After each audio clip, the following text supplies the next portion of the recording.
Hello friends. आज discuss करते हैं एक फैक्ट जो कि बहुत इंपॉर्टेंट है। If a person can throw a ball to a maximum distance x, okay, then the maximum height to which he can throw the ball will be x/2।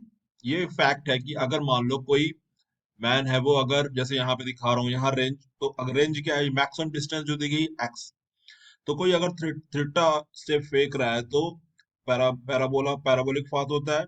ये range, और ये रेंज या ये distance जो थी maximum कब होती है, थीटा इज इक्वल टू 45 पे। अगर थीटा इज इक्वल टू 45 पे हम फेंकेंगे तो सबसे ज्यादा डिस्टेंस या रेंज वो मैक्सिमम रेंज वो कवर करेगी ball. Okay, so for maximum distance और range launch angle should be theta is equal to 45, और रेंज का फॉर्मूला होता है u square sine two theta.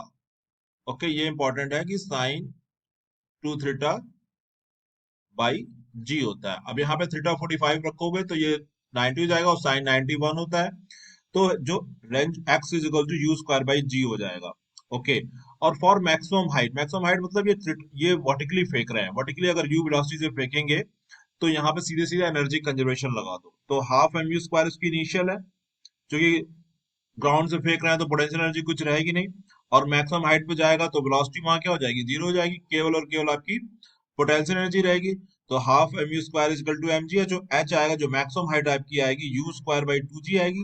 और यू स्क्वायर बाई जी आपका एक्स है यहाँ से, इस इक्वेशन से। देन ये H is equal to x by two हो जाएगा। तो ये फैक्ट है जो आपको याद रखना चाहिए। अगर कोई पर्सन कोई बॉल को मैक्सिमम मैक्सिमम डिस्टेंस एक्स पर फेंकता है पैराबोलिक पाथ में यू इनिशियल वेलोसिटी से, अगर उसी इनिशियल वेलोसिटी यू से अगर वो वर्टिकल डिस्टेंस मतलब ऐसे सीधे वर्टिकल 90 डिग्री फेंकेगा, तो जो हाइट ट्रेवल करेगी वो x/2 होगा। तो ये फैक्चुअल चीज आपको याद रहनी चाहिए, एग्जाम में आएगा तो डायरेक्ट आंसर आप x/2 मार सकते हो। तो thanks for watching this video.